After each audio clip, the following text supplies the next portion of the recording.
Now sit back, relax, and enjoy the show.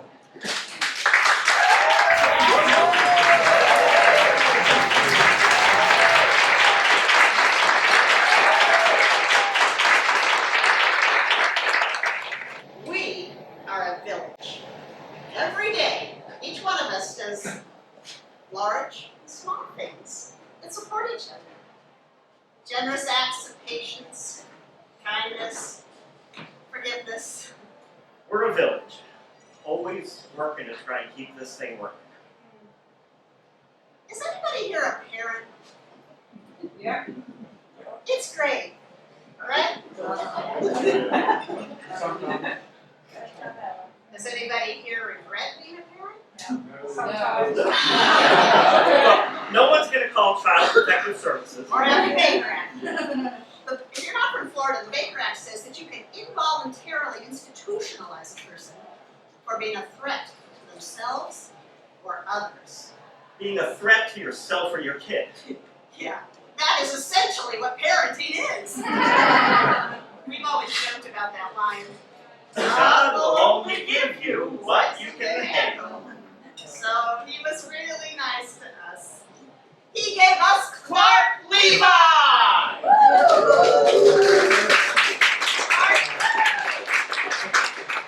He's not here. Oh, you know Clark, he's always got something more important. What are we gonna do? It's a bar. Let's just buy everybody drinks, right? There's a lot of them. We do owe them. Wait a second. No, What? the show is about us. He's just a prop. People. This is fringe. Yeah, that's what. People do love coming on stage. We need a card. Ethan.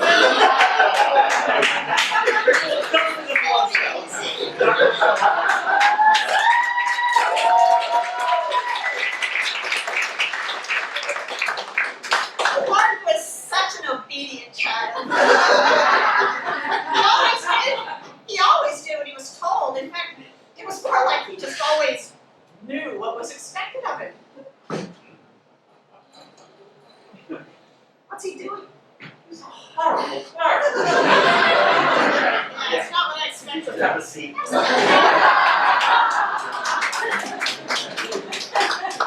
Once, when Clark was 3, he suddenly ran in a busy parking lot.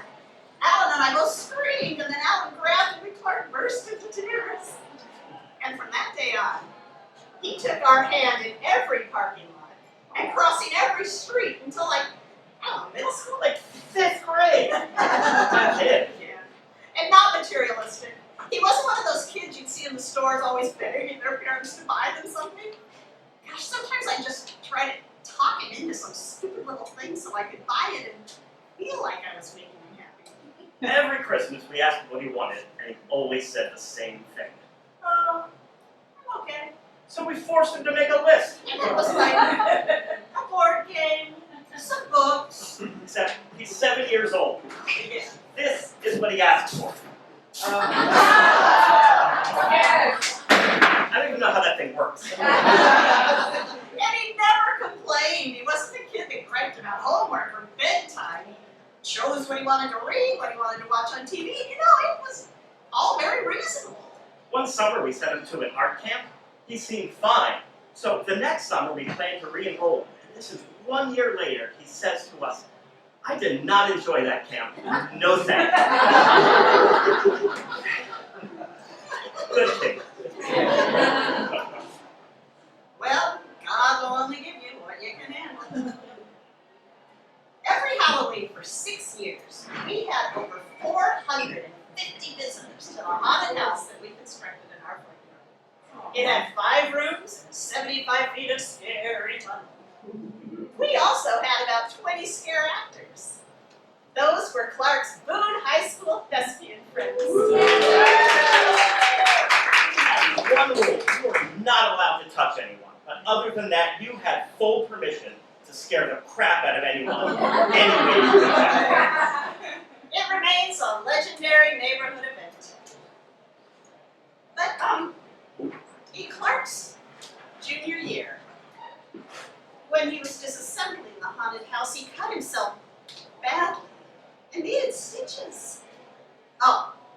mention Clark had never really even been sick. He never missed a day of school. They put him on an antibiotic.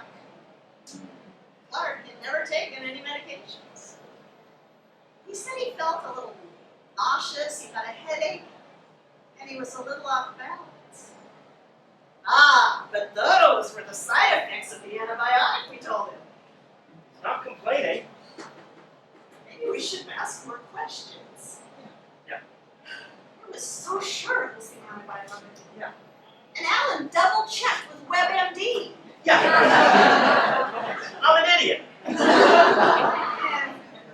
we're not that smart. We were smart enough to marry each other. Yeah, but one of us has to be the smart one.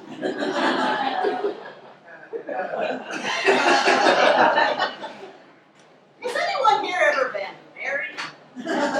Any helpful hints? Oh, really?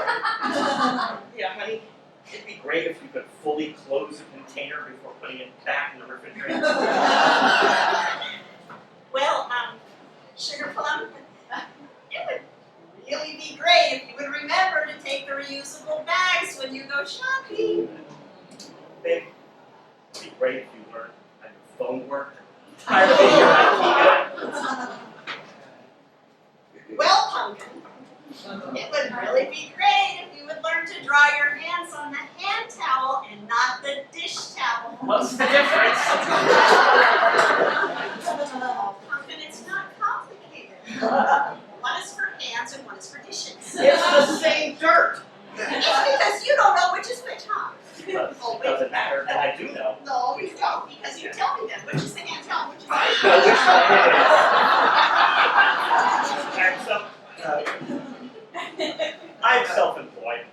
I've never had good health insurance. Sandy was the one with the real job and health insurance before Obamacare. So when her maternity leave was up, we did the logical, responsible adult thing and left me to care for the child. I hate this part. Before Clark, I had never held a baby. I never acknowledged when children were in the room. I never spoke to children because why would you? But I understood that children were human and Clark would need better and more care than our iguana. I remember the first morning I was abandoned with this baby. I was reading a great article in this free parenting magazine. It said that kids who grew up on farms with pigs and chickens, and kids who grew up in homes with dogs and feces encrusted into the carpeting, those kids had better developed immune systems and led healthier lives. I learned a valuable lesson that day. Why clean? John, what else did you use the dish towel for? You will never know. Our marriage and our health is better for it. Stupid, stupid American healthcare system. I never wanted anything more than to be a stay-at-home mom with my baby. Alan used to try to cheer me up by saying, "Oh, it would be great for our boy to tell his friends his mom works at a zoo." Oh my God, is that Clark? Clark's here? No. So it was Clark and I every day, for hours. So I figured he would have learned on his own, but I taught him how to read. Oh, you're very proud of that, aren't you? That's all I got.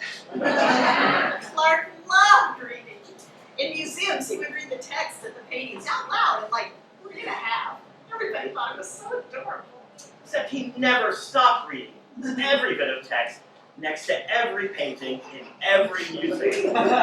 Clark loves music. Alan does not. I would plan vacations away from museums, but sometimes that little jerk got lucky. Like the Golden Gate Bridge. Oh, yeah. There's a fort underneath, and I thought, oh cool, a fort. But it turns out it's this huge historical museum loaded with pictures and words. I love this part.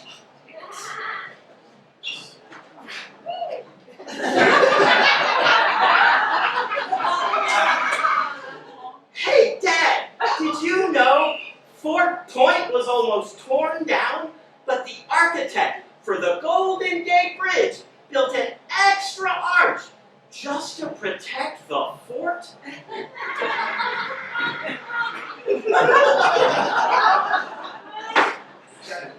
I did not know that, little Clarky. That is fascinating.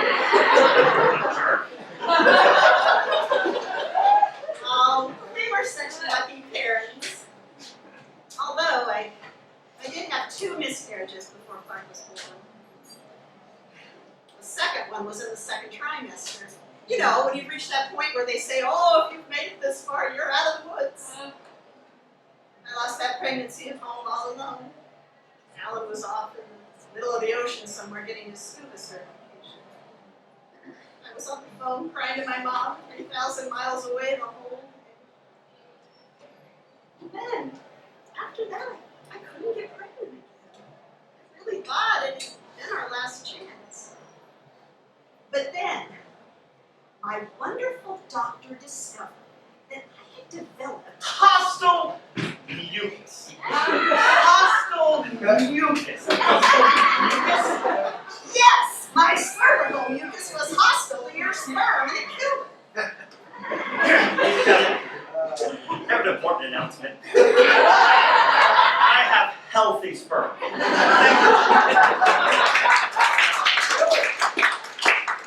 So my doctor had to bypass my cervix by putting his sperm Into a glass pipette. You wrong! Sandy got pregnant, and not by me, but by a lady doctor with a fancy turkey base. Thank you, Dr. Penny Dana. And I went on to have a fabulous pregnancy. And a fabulous son. Yes, Clark was perfect. Except we were not. Parenting isn't easy. Sometimes parenting is a matter of life and death. Sometimes you get it wrong. So wrong.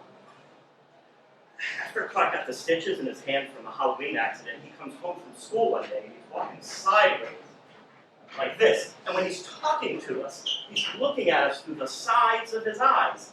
He can only focus using his peripheral vision. He can't focus looking forward. So I do some quick Googling, I realize it's the antibiotics for my dinner, and watch a movie and plan to take him to a doctor in the morning.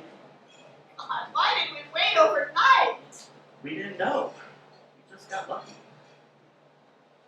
So we take Clark to the doctor in the morning, and while we're explaining our theory about the antibiotics, she takes a flashlight to Clark's eyes. He needs to go to the hospital now, she said emphatically. We're calling an ambulance. An ambulance? It's right down the street. We'll drive him. But he has to go now, she said again, obviously skeptical of our parenting. Thank you. Advent Health Centric Care at the corner of Orange and Michigan. You helped save Clark's life. God, who trusted us with a child? He's smart. Why did he trust us? Oh, but he was so adorable. Do you remember when he was little and he wanted to go to the library and check out all of his favorite books so he could wrap them up and give them to his friends as birthday gifts? So smart! You remember, for years, whenever he left the house, we had to quietly look down at his shoes to make sure they were on the right feet. Years.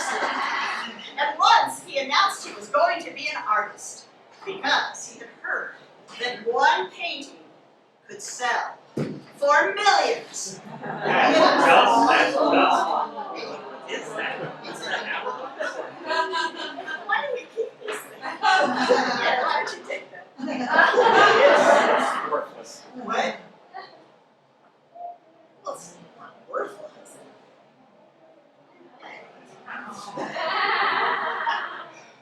Hey, maybe he left a message. Yeah, probably. Look, he did. Dad, I can't be there. I have good reasons. But we will give him this. In 2008, Clark made a YouTube channel of kids riding water slides and shot in first-person perspective, POV style. Got over 1 million hits, got monetized, made about $7,500. Not bad for a 9-year-old. Google Clark, POV, wet wild.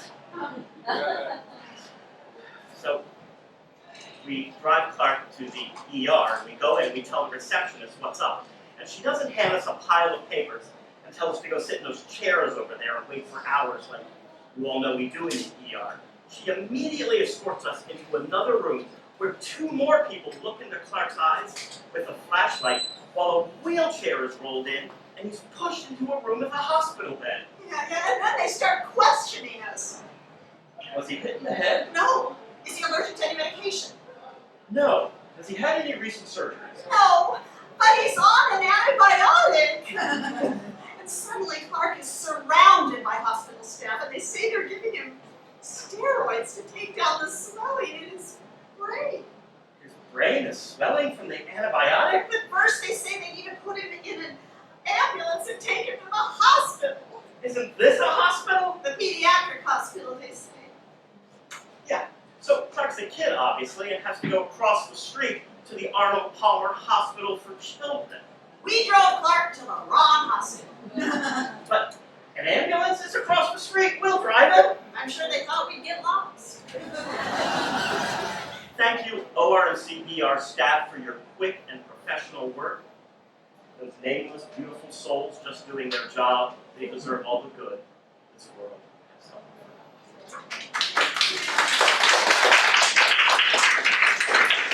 Well, we've had so many wonderful souls in our lives that have helped us care for Clark and actually helped raise him.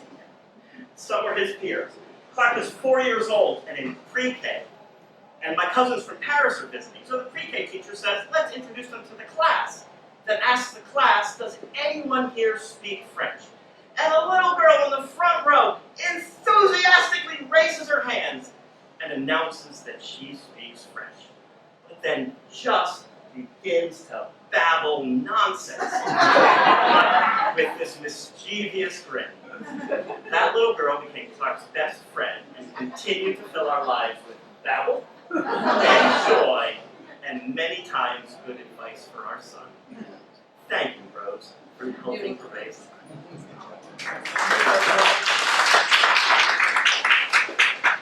And then there was the theater. Those did not know what to expect. But the captain, Clark's beloved high school drama teacher, she knew what she was doing. Clark's first big show in high school was Chicago. But it was tech day. But it was 11 p.m. And he wasn't home on a school night. So I walk over to the auditorium and I go in, maybe not smiling.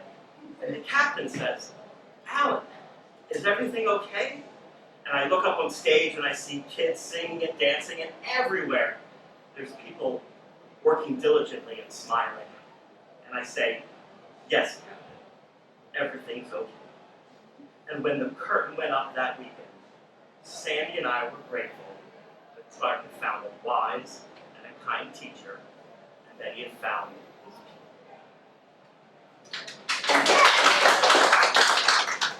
And then, in Clark's junior year, David Lee took over as the Boone High School theater teacher. Wow.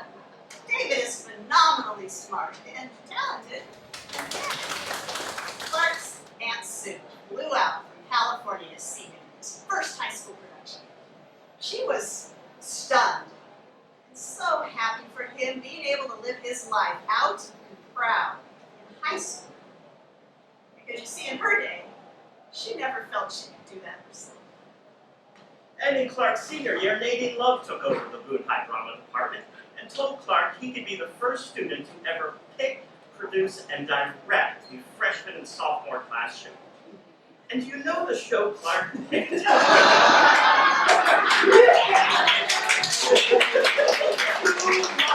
Life makes the baby go blind. What was that show about?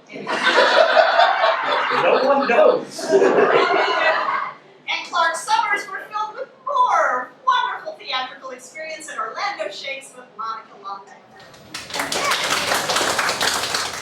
And in Clark's later high school years, he got to shared the stage with an iconic French talent. He played a young Eric Pinder in Uncertainty. Eric is an all-around talented guy, yes, and a visionary. Please go see Cocaine Bear, the opera.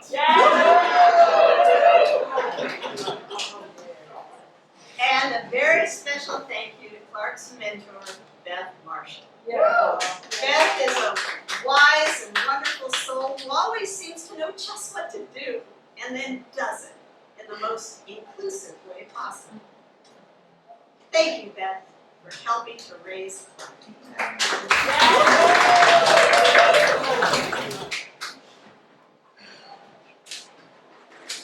The pediatric intensive care unit, PICU, is no place you ever want to be.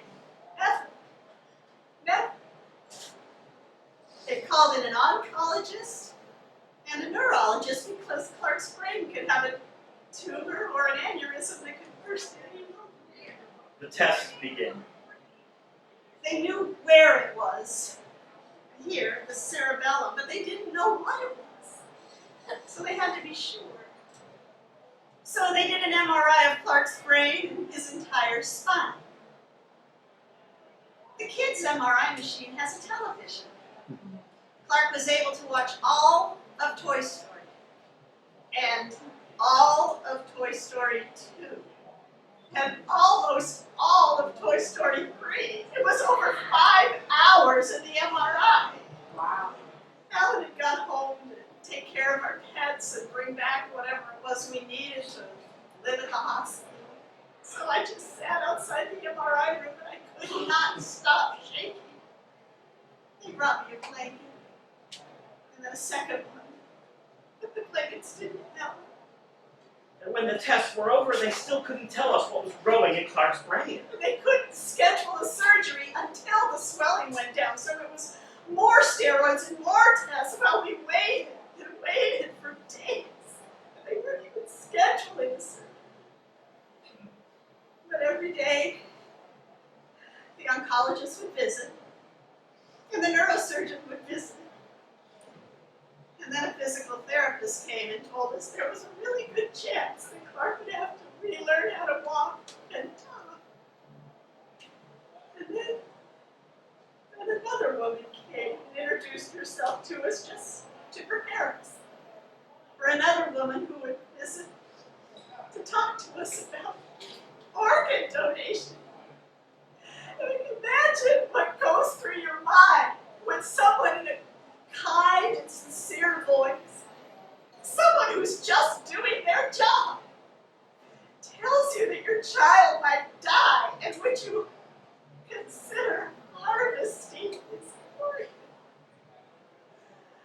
But you're in this bright, clean, professional hospital that's dedicated to saving lives, kids' lives, everyone's kids. So, of course you agree to donate your child's organs. Clark was very doped up at this time and didn't really know what was happening. But he was still somehow aware of what was really important to him.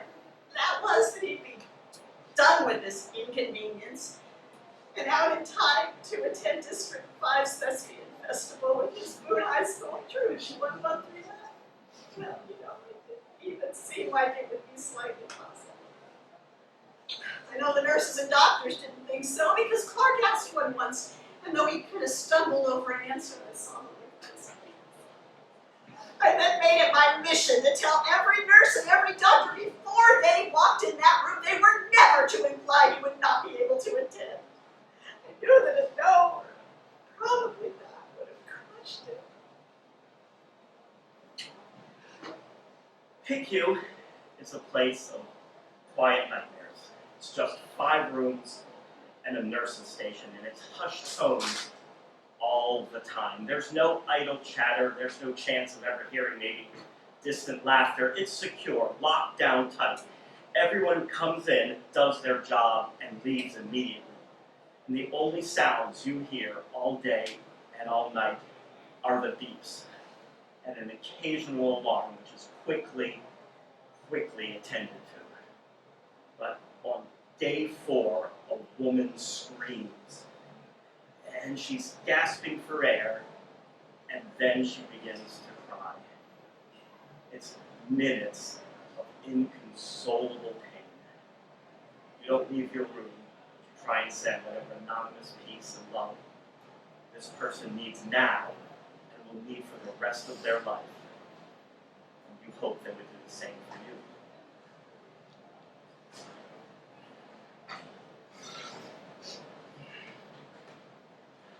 I've gotten some great hugs in my life. Clark is 8 years old, but I haven't seen him in weeks because I'm working on a movie that you all know and love. Bring It On 4!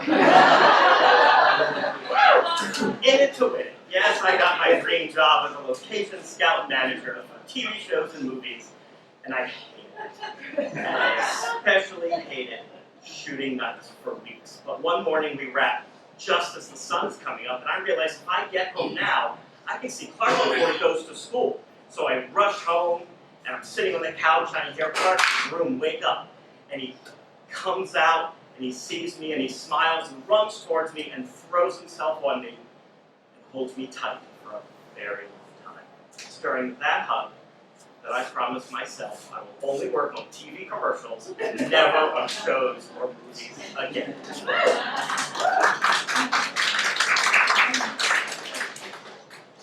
So, it's the day Clark is admitted to the hospital, and I call my brother Ray and his husband Scott, and I tell them what's happening. They say they're going to drive right up from Pembroke Pines, and I say, don't. We don't know what's going on. But the next morning, they're here. Thank you, Ray and Scott, for everything.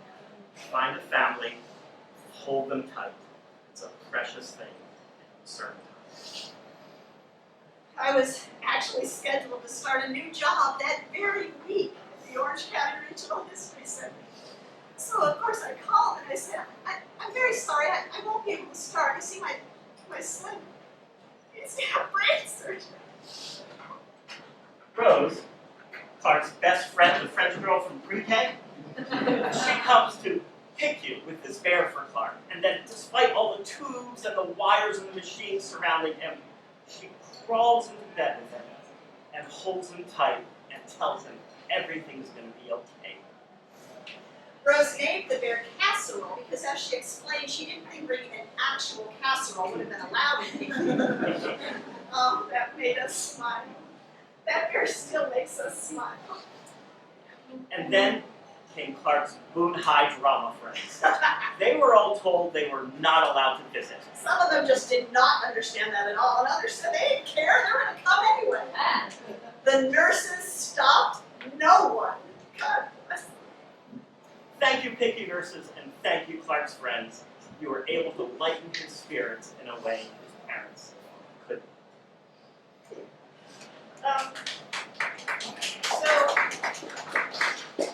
Newsflash. Clark is gay. What? He came out to those high school friends before he came out to us, but I think somehow we all were. Is that why we're at the Savoy? When Clark was about 5, he was always attracted to the magazines with those muscle men. And then Clark found Fred. Yay! Like 8 years ago, we didn't even know what this was, but Clark comes home one day and he says, I'd like to go see this one-woman show. It's being held. At the Comfort Inn. In a bathroom. It's a lady in a bathtub.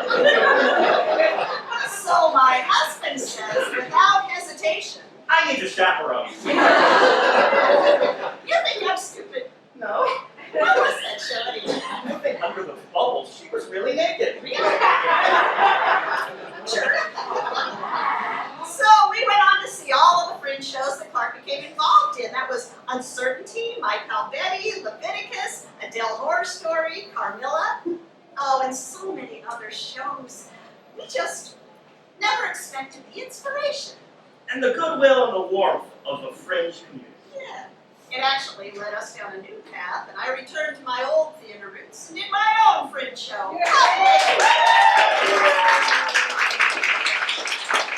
I never expected to love Fringe as much as I do, but it's just the wonder of an unjuried art festival, and the courage of the artists, and the generosity of the audiences just willing to give it all a shot. Thank you, audience. This quote speaks to me. It reminds me of what I've seen in you and me for as long as I can remember. The world is violent and mercurial. It will have its way with you. We are saved only by love. Love for each other and the love we pour into the art we feel compelled to share. Being a parent, being a writer, being a painter, being a friend. Clark has a friend Alex who we had met a few times, and his mom Leslie once. But she comes to pick you, sits in the chair, pulls a magazine from her purse, and begins to read. She doesn't offer suggestions or force small talk. She's just there to be there. Thank you, Leslie, and I now remind myself often just to be there for others. We live in a perpetually burning building, and what we must save from it all the time is love. Thank you, Tennessee Williams. Because I was the one with the health insurance, remember? I had to return to work after my way too short maternity leave. So I would pump and freeze my breast milk, and when I pumped at work, I hung a sign on my office door that said, "Mammal Mama at Work." Well, it was very fitting for a zoo education degree. I would rush home at the end of the day and grab the baby and run upstairs to my favorite rocking chair and put on Kenny Loggins' CD, Return to Earth. And Clark would nurse. Sort of. You see, he was actually just being polite. Because by then, he got used to drinking milk out of a bottle, which he preferred. So he'd be nursing, but he'd be distracted, looking around the room. But somehow, I still think he just knew it was a very special time for me. He always was our old soul. Thank you, baby. The thoughts and prayers came pouring in from our family and friends from around the world, and even from people we didn't know. Thank you to everyone who showered Clark with their prayers. Prayers. What do you say to people who say they're going to pray for your kid? Right? Because it feels more like people are praying against us. Right? I mean, why does PICU even exist? What is God's damn plan? Listen, I don't know if prayer works, but if it does, let's not pray for the kid, let's pray for the surgeon whose actual hands are touching Clark's actual brain. Right? We sent Clark to a pottery camp, and on the first day they said, bring a box on the Friday, the final day, to hold all your kids' wonderful art. So Clark reminds me every day because he knows me, but that Friday I'm driving to the camp and I realize no box. So I drive by the way the back of strip malls and grocery stores, and I'm mumbling and I'm wishing and I'm hoping. And then I see, in the middle lane of Aloma Avenue, a brand new box, clean, untouched. I believe this box was the answer to a prayer. Thank you, everyone who prayed for Clark. And thank you, God. On the first day of kindergarten, it doesn't seem fair that you have to hand your child over to a stranger who's going to hear all the cute things he says all day when you're not here. And then, 10 years later, it doesn't seem fair that your child is laid out on a gurney ball with tubes coming out of his arms, doped up, and is once again surrounded by strangers. strangers. I mean, sure, they're nurses and doctors, but they're complete strangers. We hold Clark's hands as long as we possibly can before they wheel him off beyond those double doors, so that a surgeon, a stranger, can literally saw into his skull.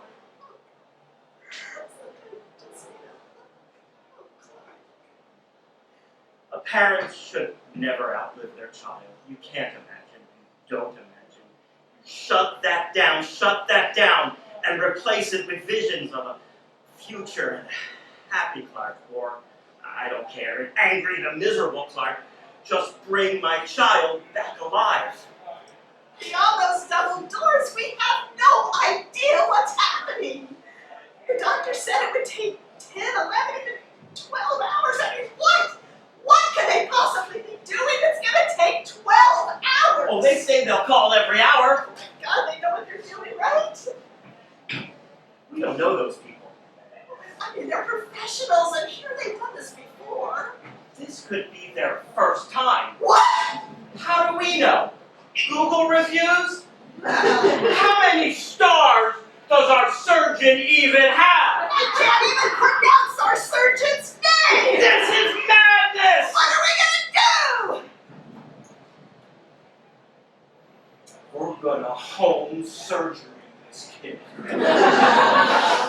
Yes! No one is touching Clark's brain except his mother. Doctor? Doctor? Let's get her done. We're gonna need a Clark for surgery. Is that Reese? Why, look! Reese! Come be Clark. Okay. For the surgery. We know what we're doing. Just have a seat. We can do that liability thing. Oh, of course, liability form. Now, this is very, very important. In case anything goes wrong up here, just be very careful. Right there, just Hurry up! All right, what's next? Anesthesia? Anesthesia. Yeah. Okay. What do you got? Oh, good. Harder, though. We really need to be able to see. You try.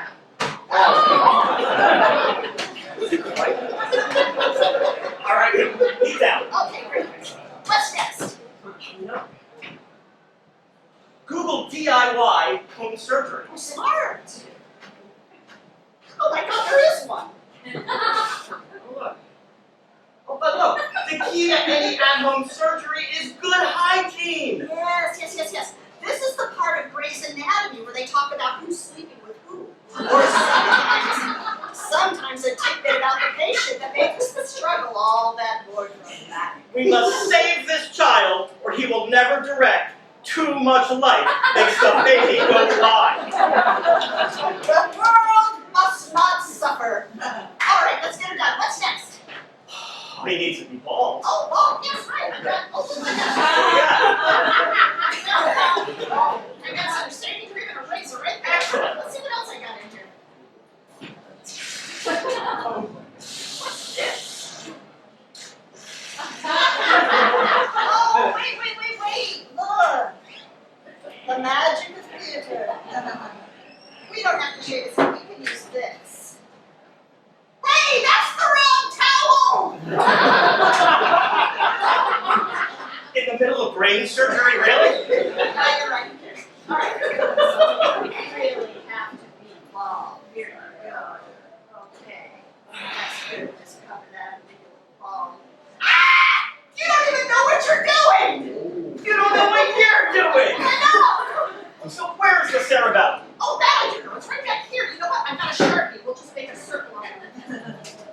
It's right here.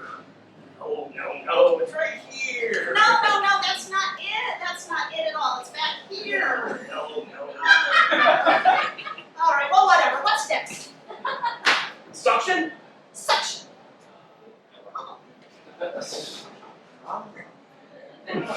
Okay. Next. Forceps. Forceps. Forceps. Clamp? Clamp.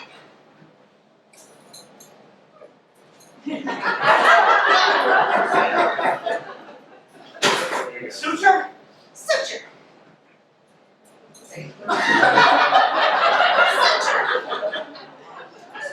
is a corkscrew. These are all corkscrews. Wine? Okay. Oh my gosh, I can't do this. I have a degree in environmental science.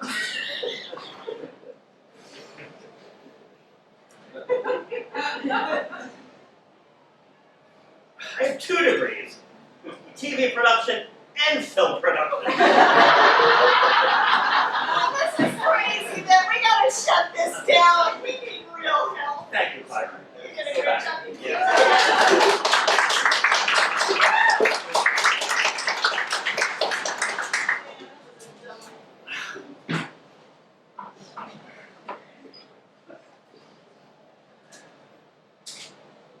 On the day of the surgery, our best friend couple assigned themselves to us. We didn't ask. They knew. Thank you, Cheryl and Max. As we all sat there waiting, Alan clutched his phone. A missed call would have sent us into a panic. They call every hour, but the updates are useless. But at the 6 p.m. call, I hear something different in the nurse's voice. Maybe she's not telling us something. We prepare for the unimaginable. We also remember in that call she said it would still be a long, long time. But then suddenly the phone rang again, and I thought, no, it's way too soon. They're done. It must have been unfixable. It was nothing they could do. But minutes later, we're back in PICU, and they're transferring Clark to his hospital bed. Clark is alive. And awake, and he's surrounded by people.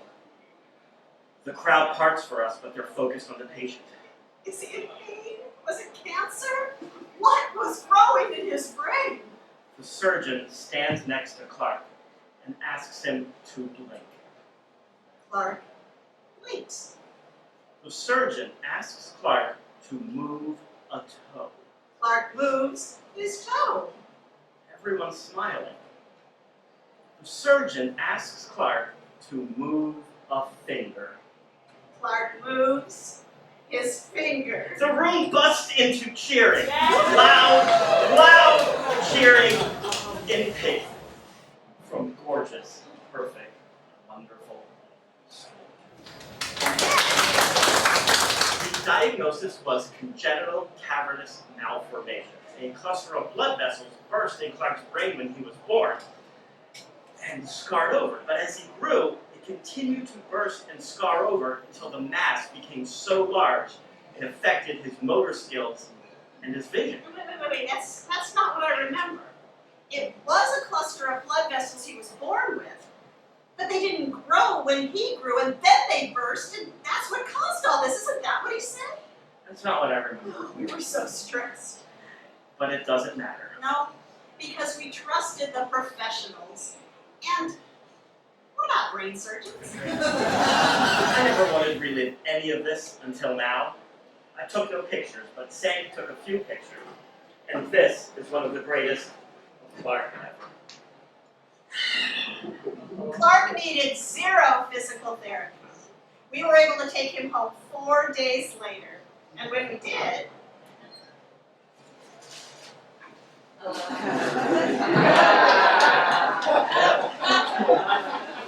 we wrapped him in bubble wrap. Thank you, Arnold Palmer Hospital for Children. You did good. And thank you to our village. Oh, and the Thespian Festival. Remember Clark's reason for living? 13 days after his surgery, Clark performed his monologues and scene